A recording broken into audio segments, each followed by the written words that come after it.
Super 6 లేదు, super 7 లేదు. గాడిదలు కాస్తున్నారా ముఖ్యమంత్రి గారు అన్నారు, దత్తపుత్రుడు అన్నాడు. ప్రజల్ని నమ్మించి అధికారంలోకి వచ్చిన తర్వాత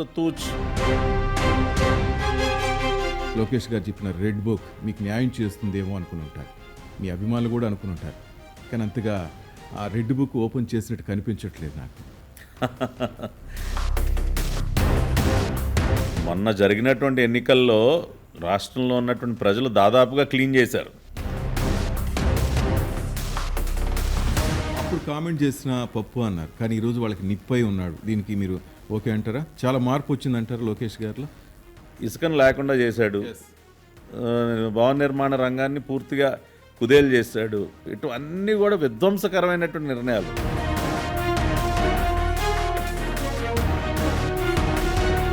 మరి పట్టాభిరాముడు వర్క్ పట్ల చంద్రుడు సంతోషంగానే ఉన్నారా?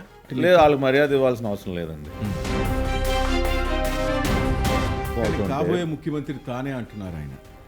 ఇవాళ ఒక శాసనసభ్యుడిగా తన బాధ్యతని తన నిర్వర్తించడానికి కూడా ఇష్టపడినటువంటి వ్యక్తి రేపు ముఖ్యమంత్రి అయిపోతారండి. మళ్ళీ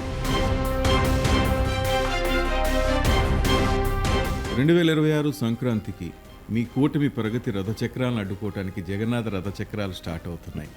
ఎన్డీఏ కూటమికి తిరుగులేదు.